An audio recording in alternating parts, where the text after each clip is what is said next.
스위스의 한 마을에서 관광버스가 운행 중이었습니다. 그런데 관광버스를 운전하던 운전기사가 운전하다 보니 브레이크 페달이 고장난 것을 발견했습니다. 그런데 그곳은 골짜기였고 한 서너 개의 골짜기가 있었습니다. 그리고 그 서너 개의 골짜기 다음에 오르막이 있었기 때문에 어떻게든 조심조심해서 브레이크가 들지 않으니까 조심해서 골짜기로 떨어지지 않도록 조심해서 운행을 하고, 그래서 결국에는 승객들은 아우성치고 이제 죽었다, 큰일 났다 막 아우성을 치는데 운전기사가 겨우겨우 골짜기를 어떻게 해서 겨우 지나갈 수 있었습니다. 이제 한 골짜기 그것만 넘어가면, 조금만 있으면 오르막이기에, 오르막이면 이제 버스가 멈춰지지 않습니까? 그래서 마지막 골짜기를 겨우겨우 넘어가고 있는데 그 마을에 어린 아이들이 놀고 있는 게 보였습니다. 그래서 그 운전기사가 경적을 울리며 빵빵거리면서 피하도록 계속 노력했습니다. 많은 아이들이 다 그 소리를 듣고 피했는데 어찌된 일인지 한 아이가 버스를 보더니 피하기를 빨리 피해야 되는데 우물쭈물하면서 제대로 피하지 못하는 거였습니다.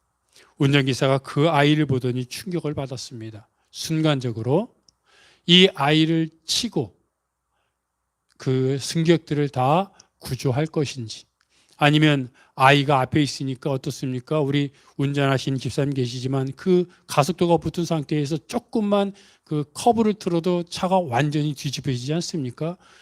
그 아이를 피하기 위해 승객들을 다치게, 사망할 수도 있고 다치고 또 차가 전복될 수 있는데 그렇게 할 것인지 고민하다가 결정을 했습니다. 그리고 그 아이를 그냥 치고 지나갔습니다.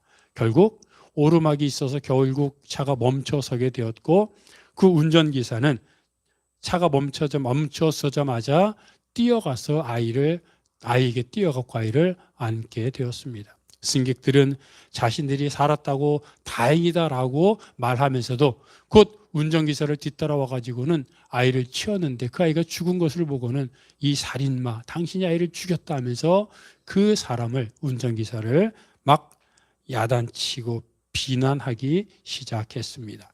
그런데 같은 차에 타고 있던 어떤 젊은 청년이 뛰어오면서 이렇게 말합니다. 조용히들 하십시오.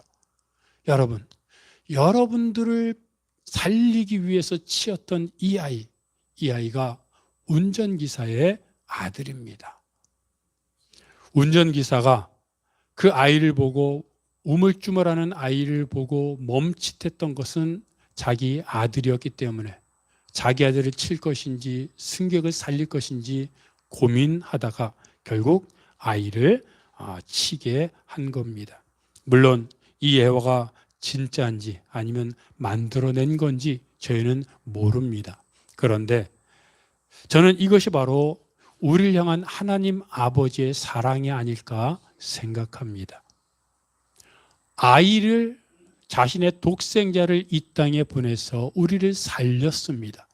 그런데 사람들은 나를 살린 예수를 고맙다고 말하지 않고 비웃고 조롱하고 오히려 십자가에 달아 죽였습니다. 우리는 예수님이 이 땅에 온 것을 감사히 여깁니다. 그래서 성탄절을 얼마나 감사하게 하나님께 찬송 부릅니까? 그런데 저는 그때마다 문득 이런 생각을 합니다. 하나님이 아들 독생자 예수 그리스도를 이 땅에 보내주신 것이 감사하지만 이 땅에 예수님을 보내셨을 때 하나님은 한편으로는 보내시면서 이제 사람들을 살리겠구나 기뻐하면서 한편으로는 아들을 이 땅에 보내면서 얼마나 슬퍼하셨을까. 기쁨과 슬픔이 교차할 수밖에 없었던 하나님의 마음을 느끼면서 우리를 향한 하나님의 사랑이 이렇게 크구나 생각합니다. 그래서 예수님이 마지막 겟세마네 동산에서 기도하면서 뭐라고 말합니까? 제자들에게 이렇게 말하죠. 아버지, 할 수만 있으면 이 잔을 나에게서 옮겨 주십시오. 제자들에게 또 뭐라고 말합니까? 내가 지금 심히 괴로워 죽을 것 같다. 어떤 사람들은 예수님이 하나님의 아들, 즉 신이었기 때문에 십자가에 달린 것도 하나도 아프지 않았다라고 말하지만 아닙니다.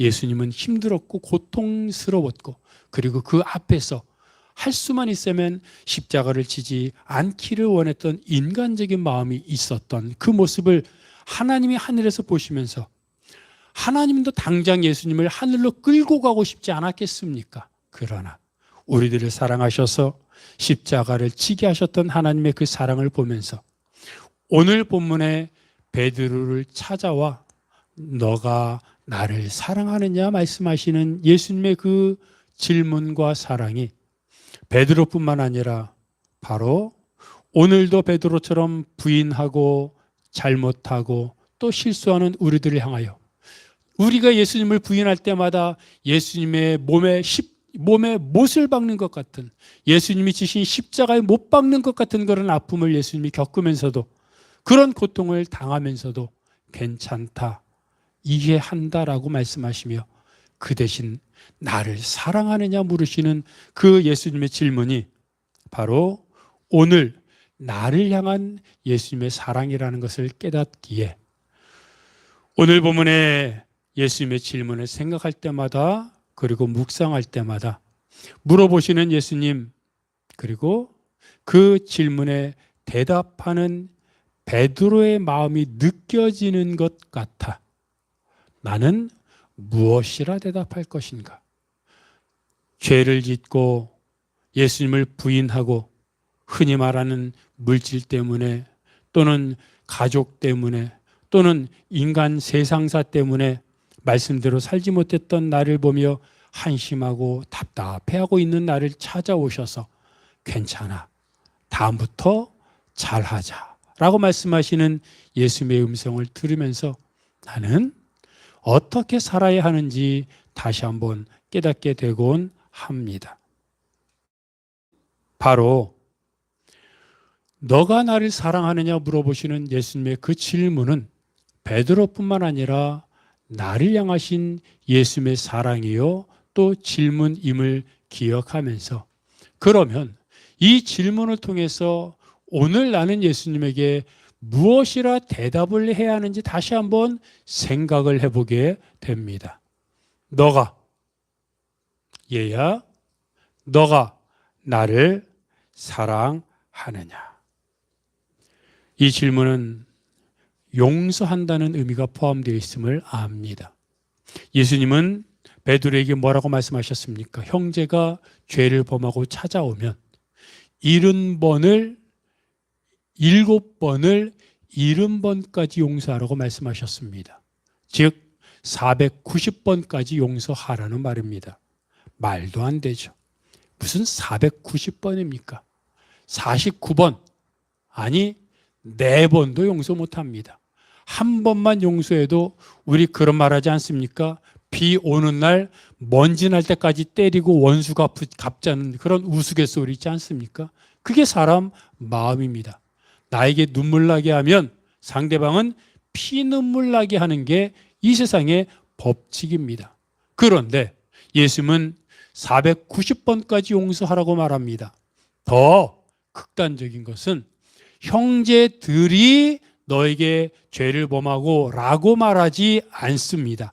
형제가, 나에게 죄를 범한 사람들이 490번을 용서 구하면 용서해 주라는 게 아닙니다. 나에게 죄를 범한 사람이 100명이면 490번을 용서해도 한 사람당 5번쯤 용서해 주는 것 아니겠습니까? 그런데 예수님이 하신 말씀을 들어보면 형제가, 한 사람이 너에게 잘못을 범하면 그 사람에게 490번까지도 용서하라는 말입니다. 사람들을 490번이 아니라 한 사람을, 그 한 사람이 너에게 490번을 죄를 지어도 그것조차도 용서하라고 말씀하십니다. 그래서 예수님 말처럼 실천하기 위해서는 세상 사람들은 도저히 실천할 수 없습니다. 하나님의 은혜를 지극히 경험한 사람이야 겨우 할 수 있는 게 490번의 사랑입니다. 그런데 이렇게 사랑하라고 예수님이 말씀하셨으니 예수님이야말로 얼마나 용서하겠습니까? 너희들 보고 용서하라고 말씀하셨는데 우리 보고 용서하라고 하신 예수님이 용서 안 하시겠습니까? 그러니 우리가 예수님에게 죄를 짓고 예수님을 부인하고 잘한 것은 아니지만 그리고 와서 주님께 눈물을 흘리며 다시 그러지 않겠습니다. 주님께 용서를 구하고 회개하면 하나님은, 예수님은 언제 그랬냐는 듯이 또다시 용서해 주신다는 겁니다. 그래서 우리가 담대할 수 있는 이유가 예수님의 용서와 사랑 때문입니다. 그런데 보십시오. 예수님의 용서가 단지 이제까지 용서했으니 앞으로도 계속 용서할 것이니 이제 계속 죄 지어도 된다, 이런 뜻입니까? 아니죠. 지금까지 지은 죄 용서한다. 다만 그러나 이제부터는 우리 제대로 살아보자, 이런 뜻 아니겠습니까? 그렇게 제대로 살려고 하다가 죄를 지으면 용서해 주시는 거지만 여전히 막 살다가 죄를 지으면 그것은 용서받기가 조금 그러지 않겠습니까? 예수님이 말씀하시는 것도 그겁니다. 지금까지 지은 죄 내가 다 이해한다. 너의 연약함 때문이다. 그러나 앞으로 더 신앙을 고양시켜 성숙한 신앙으로 가. 이제는 제대로 살고 앞으로는 덜 죄짓고 주님을 사랑하며 살자라는 것 아니겠습니까? 그런데 너가 나를 사랑하느냐라고 하는 예수님의 질문에 베드로가 뭐라고 대답합니까? 그 질문에 예, 제가 주님을 사랑합니다, 이렇게 당당하게 대답했으면 좋을 것 같은데 여러분, 베드로가 대답하는 패턴을 보면 똑같습니다. 제가 주님을 사랑합니다 라고 말하지 않습니다. 제가 주님을 사랑하는 줄을 주님이 아십니다라고 말합니다. 여러분, 도대체 이게 무슨 말일까? 내가 주님을 사랑하는데요, 내가 주님을 사랑하는 거 주님이 아시지요? 라고 말하는 이 말, 도대체 저는 말씀을 준비하고 계속해서 이 말씀을 묵상하고 생각하면서 도대체 베드로가 이렇게 말한 이유가 뭘까? 왜 이렇게 말했고 왜 이렇게 말할 수밖에 없었을까? 생각해 보니까 온갖 생각들, 아마 이런 마음이지 않았을까? 예수님이 질문할 때 베드로가 이런 마음으로 대답하지 않았을까라는 생각들이 자꾸 마음에 와 닿았습니다. 이것입니다. 베드로는 예수님을 사랑했습니다. 사랑합니다. 그런데 예수님을 3번 부인했던 것도 사랑했는데 부인한 겁니다. 베드로는 몰랐던 겁니다. 자기가 자기 목숨보다 예수님을 더 사랑하는 줄 알았는데, 그렇게 믿었는데, 그렇게 여겼는데 알고 보니까 막상 닥치니까 아니더라는 겁니다. 내 목숨만큼은 아니고 그 다음이 예수님이더라는 겁니다. 그걸 부인하고서야 알았습니다. 그리고 나서 지금 예수님이 질문하는 것 아닙니까? 그러니 예수님이 묻는 겁니다. 베드로야, 너가 나를 사랑하느냐? 그러면 사실 예수님을 3번 부인하기 전이었다면 이렇게 말했을 겁니다. 주님, 내가 주님을 사랑합니다. 아멘! 이랬을 겁니다. 그죠? 베드로 성격상 불같은 성격. 근데 부인하고 난 이후에 베드로는 자기를 알았던 겁니다. 지금도 예수님을 사랑합니다. 3번 부인하고 나서 그렇게 통곡했으니 이제는 절대 똑같은 상황이 되어도 부인 안 할 거야. 다짐하고 또 다짐합니다. 그런데 모르는 겁니다. 사람 마음은 닥쳐보지 않으면 모르는 겁니다. 그걸 자기가 알았습니다. 그래서 베드로는 예수님에게 이렇게 말합니다. 제가 주님을 사랑하는데요, 제가 주님을 사랑하는 걸 주님이 아시지 않습니까? 주님, 제 사랑이 마음 같아서는 목숨도 바치고 싶은데 주님, 솔직히 고백합니다. 근데 막상 가보면 제가 모르겠어요. 주님, 이해해 주세요. 제가 이것밖에 안 돼요. 하지만 그래도 주님, 내가 사랑합니다. 아시죠? 이런 뜻입니다. 이건 현재 베드로의 최선의 모습입니다. 그럼 이 모습이 잘못된 겁니까? 예수님이 너가 나를 사랑하느냐라고 물으면 내 마음과 상관없이 무조건 주님 사랑합니다 라고 크게 대답해야만 하는 겁니까? 아니죠. 베드로는 자신의 감정에, 자신의 신앙에 충실했던 겁니다. 주님, 제 신앙이 이겁니다라고 진솔하게 고백했습니다. 어떤 목사님이 성냥불과 반딧불의 차이를 비교하는 글을 썼더라고요. 그래서 어떻게 비교가 될까 해봤더니 성냥불은 약한 조금만 바람이 불어도 쉽사리 꺼집니다. 그죠? 여러분 성냥불을 한번 켜보지 않았습니까? 조금만 바람이 불어도 꺼져서 다시 또 켜야 되잖아요. 그런데 반딧불은 아무리 세찬 바람이 불어도 꺼지지 않습니다. 왜요?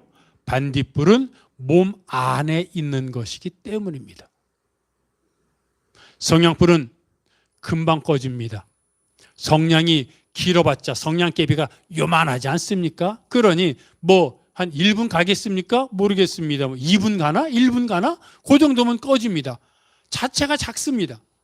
그런데 반딧불은 오래 갑니다. 왜냐하면 반딧불은 그 생명 자체이기 때문에 생명이 꺼지는 순간까지 반딧불은 켜져 있습니다. 성냥불은 그름이 납니다. 성냥을 키면 거기서 연기가 나고 그러지 않습니까? 그래서 그 옆에 있으면 기침도 나고 그러죠. 하지만 반딧불은 전혀 공해 물질이 나오지 않습니다. 성냥불과 반딧불은 이렇게 차이가 납니다. 그러면서 그 목사님은 이렇게 글을 마무리하더군요. 물질, 금, 권력과 같은 것들은 마치 성냥불과 같습니다. 잠시 여러분 성냥불을 켜면 어떻습니까? 갑자기 확 타오르죠. 확 타오르고 금방 작아집니다. 세상 사람들이 추구하는 그런 것들은 갑자기 확 타오르고 금방 사그러듭니다. 또 잠시 외풍의 시간에 금방 꺼지고 맙니다. 또한 그것으로 인한 잡음도 있습니다. 물질 때문에 서로 싸우고 미워하고 권력을 차지하려고 해치고 이런 잡음이 있습니다. 그러나 반딧불은 늘 주변 사람들을 따뜻하게 해주고 주변 사람들에게 선한 영향력을 끼칩니다. 나는 누구입니까? 라고 끝맺음을 했습니다. 나는 성냥불처럼 내가 가는 곳마다 잡음이 생기고 내가 있는 모임마다 나로 인해 불편함이 생기는 그런 인생입니까? 아니면 나로 인해 꺼져가던 모임이 생명처럼 활활 타오르고 잡음이 있던 모임이 내가 가면 온화하고 평화롭고 서로를 챙겨주는 그런 모임으로 변합니까? 그런데 베드로의 신앙이 어찌 보면 성냥불과 같은 신앙이었습니다. 우리가 성경에는 기록되어 있지 않지만 보십시오. 베드로의 성격이 불 같습니다.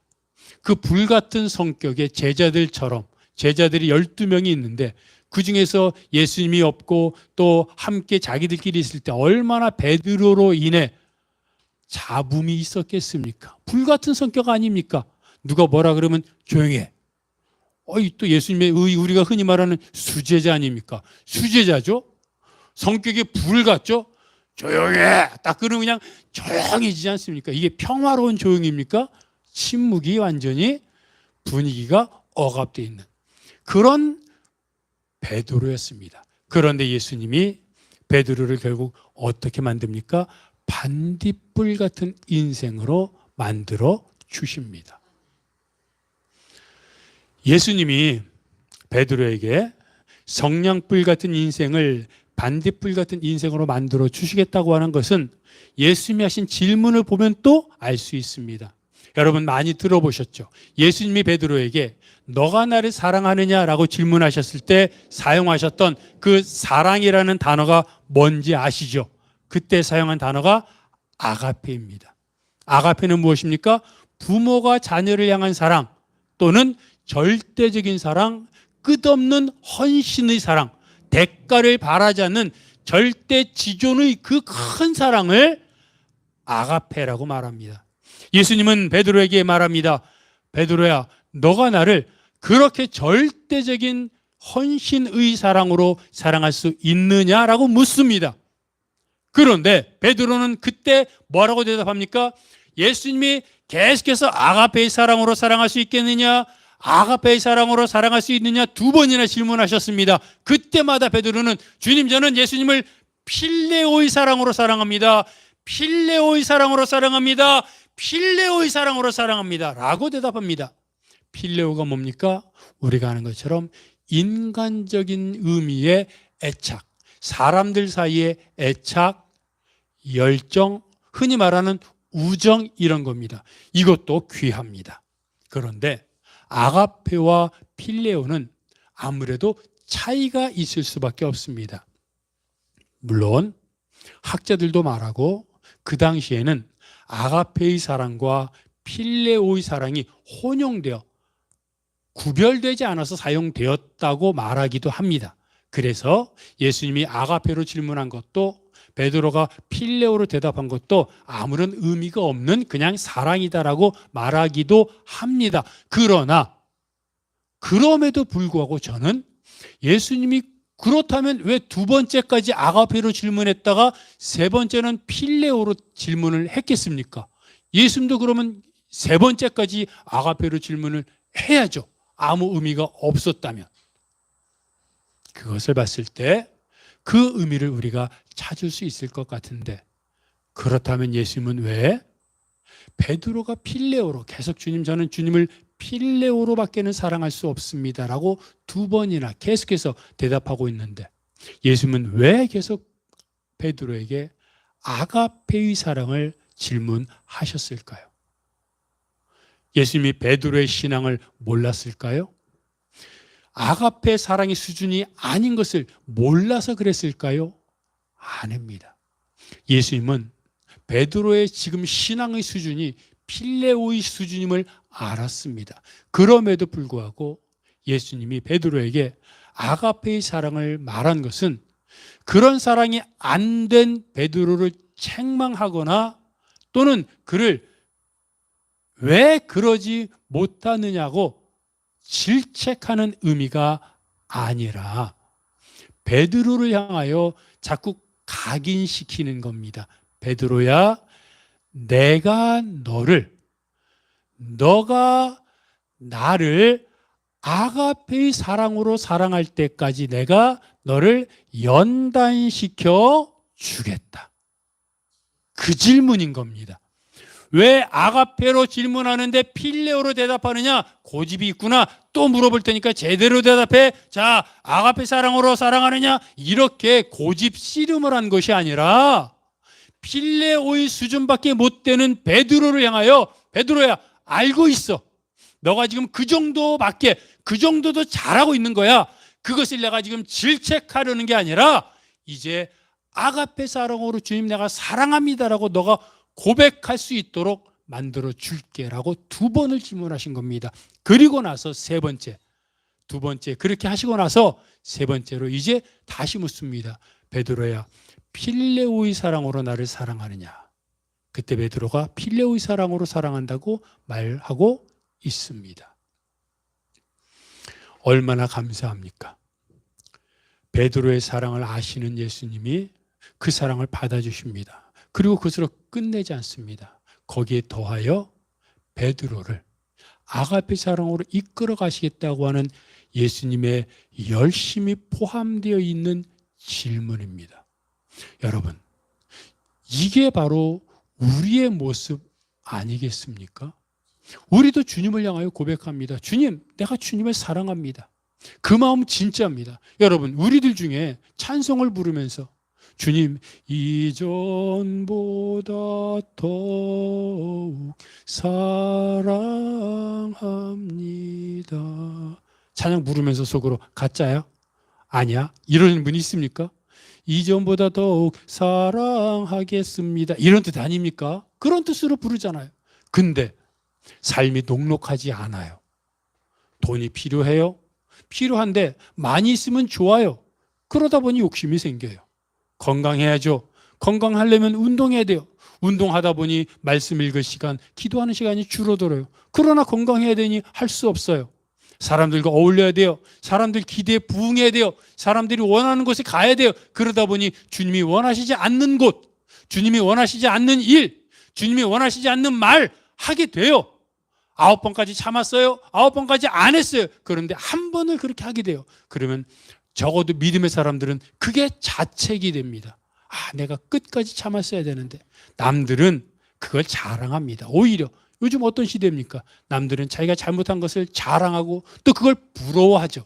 그러나 믿음의 사람들은 내가 그 잘하다가도 한 번 그 작은 말, 태도 하나 제대로 하지 못한 걸 갖고 양심의 가책을 받습니다. 그런데 주님은 주님, 내가 주님을 사랑합니다. 근데 우리는 그렇게 대답하는 겁니다. 주님, 내가 주님을 사랑하는 것 이 정도밖에 안 되는 것 아시죠? 라고 대답할 때 주님은 그래, 너 여기까지도 잘 왔어. 그런데 이제부터 내가 너 손잡고 이끌어 줄게 라고 말하십니다. 그래서 감사한 겁니다.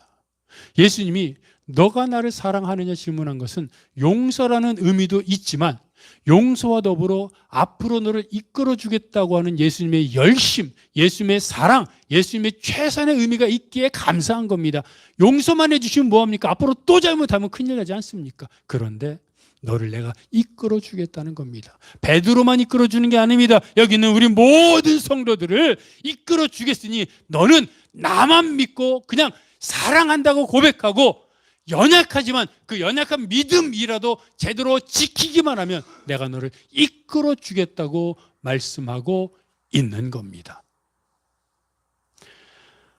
나이아가라 폭포를 여러분 아시지 않습니까? 나이아가라 폭포가 세계에서 가장 긴 폭포라고 한지 그런 것 같은데 미국과 캐나다를 중간에 걸쳐 있지 않습니까? 그런데 그 외줄타기로 유명한 그런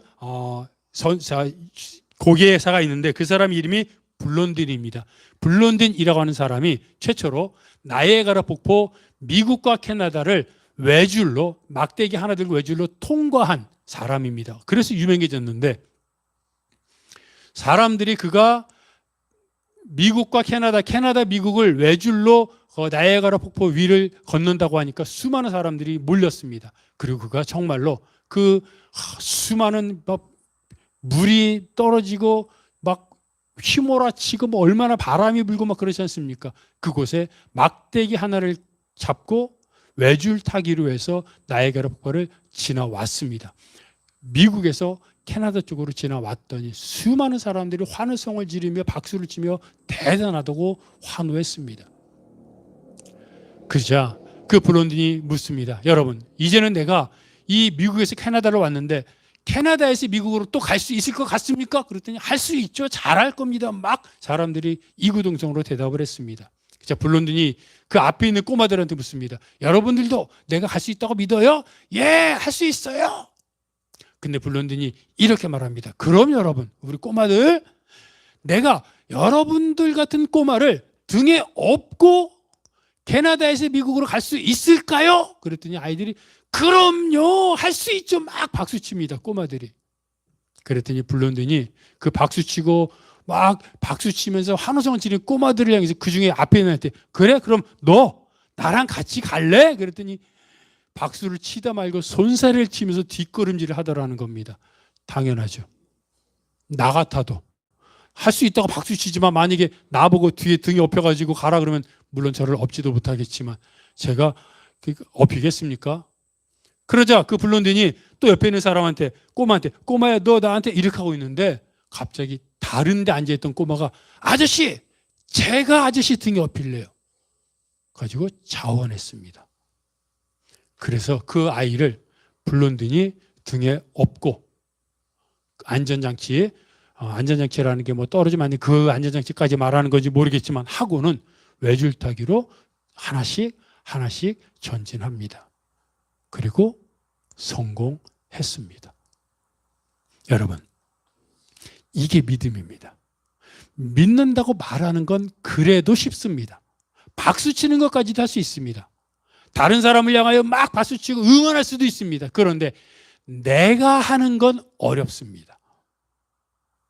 어떻게 저런 상황에서 저 많은 물질을 포기했지? 어떻게 저런 상황에서 수많은 사람들이 반대하는데 그런 반대하는 상황 속에서도 믿음의 길을 걸어갔지? 와, 대단하다 하고 박수를 쳐줄 수 있습니다. 그런데 나는 사람들이 조금만 반대해도, 물질이 조금만 앞에서 손해가 있어도 그 상황 속에서 믿음의 길을 걸어가는 게 정말로 어려운 게 바로 나의 선택입니다. 그런데 주님의 말씀대로, 주님께서 원하시는 대로 걸어갈 수 있는, 주님께서 말씀하시는 대로 정말로 아가페 사랑으로 사랑할 수 있는 그런 비결은 무엇입니까? 꼬마처럼 그 불론든 이라고 하는 고개에서 등에 탁 달라붙어 꼭 껴안고 움직이지 않는 겁니다. 그것만 하면 됩니다. 그 꼬마가 막대기를 잡고 고개를 하는 게 아니지 않습니까? 우리가 예수님처럼 능력이 많은 것도 아니지 않습니까? 우리가 할 일은 예수님이 고개사인 것처럼 예수님 등에 딱 달라붙어 예수님만 잡고 예수님이 하라는 대로 하기만 하면 됩니다. 그럼 그 능력은 나로부터 나오는 게 아니라 하나님이 예수님의 능력을 베풀어 주시는 겁니다. 그걸 믿는 게 믿음이고, 그렇게 할 때 필레오의 사랑인 내가 아가페 사랑으로 성장할 수 있는 겁니다. 욥기 23장 10절에서 이렇게 말합니다. 그러나 내가 가는 길을 그가 아시나니 그가 나를 단련하신 후에는 내가 순금같이 되어 나오리라. 사람들이 정말 좋아하는 구절 아닙니까? 옛날에는 정금이라 그랬는데 지금은 순금이라고 말합니다. 어느 말을 더 좋아하는지 모르지만 순금이 되어 나오겠다. 순도 99.9%라고 말하지 않습니까? 그런데 우리는 이 말을 좋아하는데, 여러분 23장 10절 이 앞부분에 뭐라고 말합니까? 내가 가는 길을 이라고 말하지 않죠. 내가 가는 길을 앞부분에 뭐라고 쓰여 있습니까? 접속사 그러나라고 말합니다. 여러분, 이게 중요합니다. 가만히 앉아 있는데 순금이 안 됩니다, 여러분. 내가 하고 싶은 대로, 내가 원하는 대로, 내가 살고 싶은 대로 막 살았는데 나중에 보니까 정금이 돼 있어. 그런 세상 없습니다. 세상도 그렇게 안 됩니다. 내가 하고 싶은 대로 막 했는데 나중에 정규 1등이 돼 있어요? 아니에요. 그러면 나중에 보면 문제지를 유출했다거나 그런 일이 있는 겁니다. 문제지 유출해도 답안지라도 외워야죠. 외우지도 않으면 유출해도 공부도 못, 성적도 안 올라요.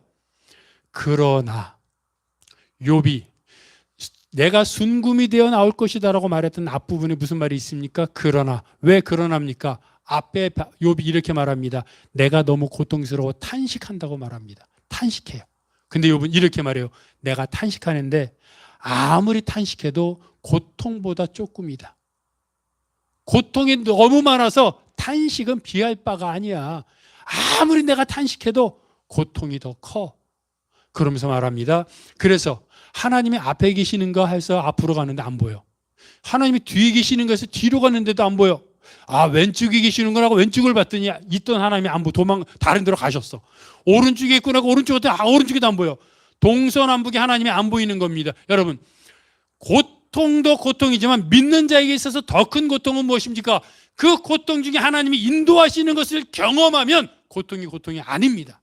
근데 고통이 있는데, 그래서 하나님 앞에 나와 말씀으로 철회하며 금식하며 매달렸는데 하나님이 나타나지 않아요. 이게 더 큰 고통입니다. 근데 욥이 이런 고통을 겪었어요. 다 잃었잖아요. 자녀도 죽고 재물 다 하고 몸도 상처가 나고 다 아내도 떠나고 다 그랬잖아요. 혼자 남았어요.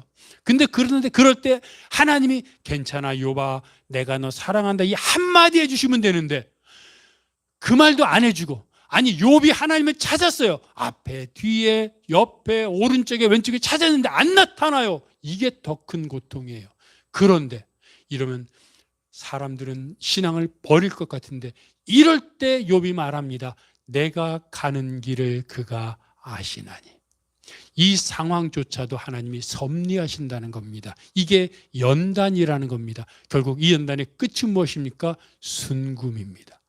결국 욥은 하나님께 인정받아 모든 형통과 풍성함을 누리는 사람이 되었습니다. 무엇을 말하는 겁니까?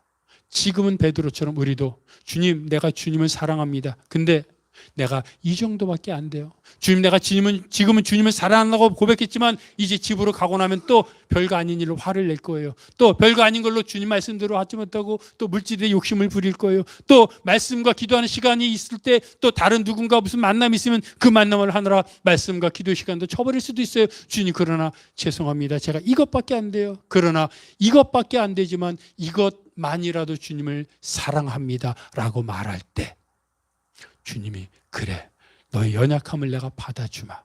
괜찮아. 그러나 앞으로 내가 너를 아가페의 사랑으로 나를 사랑할 수 있도록 만들어 줄 테니 내 등에 업히겠니? 내 등에 업히겠니?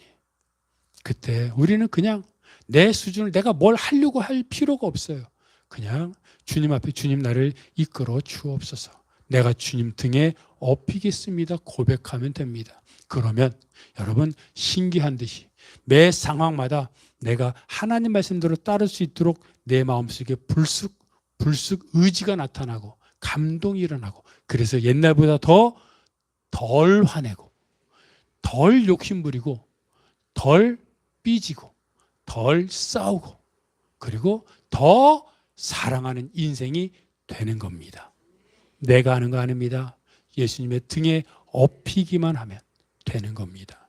너가 나를 사랑하느냐 고백할 때 베드로처럼 내가 주님을 사랑하는 줄 주님이 아십니다 고백하고 그리고 나를 이끌어갈 주님을 오늘도 기대하면서 어떻게 나를 만들어 주실까 기대하는 그리고 그렇게 기도하며 사는 여러분이 되시기를 바랍니다.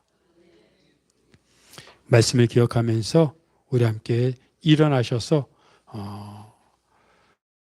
내 마음에 주를 향한 사랑이 함께 찬양합니다. 가사 생각하며 찬양합니다.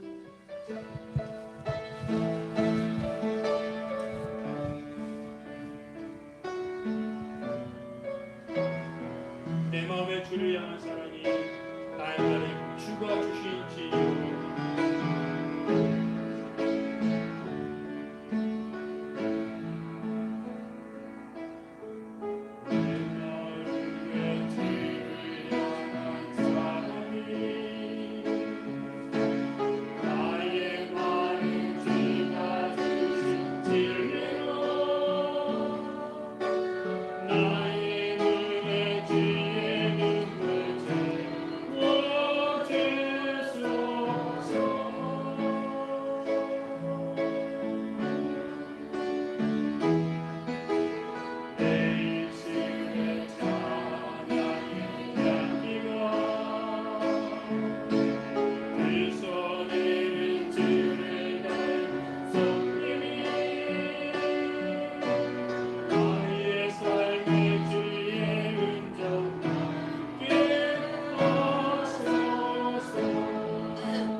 그렇습니다. 지금 내 신앙으로 생명조차 주님께 드릴 수 없습니다. 베드로의 고민이 그겁니다.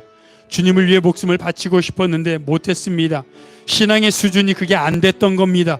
하지만 나중에 보니까 그렇게 되었습니다. 그게 예수님이 만들어 주신 겁니다. 내가 하는 거 아닙니다. 지금은 넘어집니다. 하루에 12번도 더 넘어집니다. 하지만 주님께서 너가 나를 사랑하느냐 말씀하시며 이제 아가페의 사랑의 신앙으로 만들어 주시겠다고 말씀하십니다. 우리가 할 일은 예수님의 등에 엎혀서 달싹 붙어 있는 겁니다. 그러면 주님이 우리를 이끌어 주십니다. 주님, 나를 이끌어 주옵소서. 정말 찬양처럼 내 생명 주님께 바치는 신앙으로 살게 하여 주시옵소서. 이 시간 이렇게 통성으로 기도하겠습니다. 하나님 아버지, 오늘도 하나님을 사모합니다. 오늘도 하나님을 바라봅니다.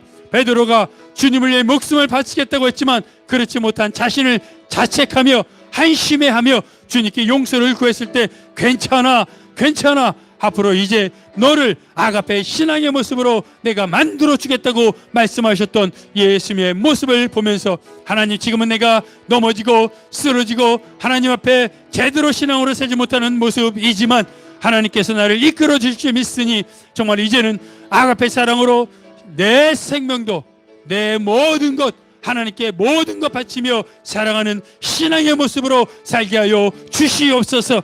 그래서 하나님으로 말미암아 내 인생이 바뀌고 하나님과 더불어 이 땅을 사랑하는 믿음의 사람이 될 수 있도록 주여 도와 주시옵소서.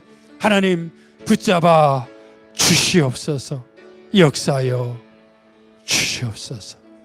도와 주시옵소서.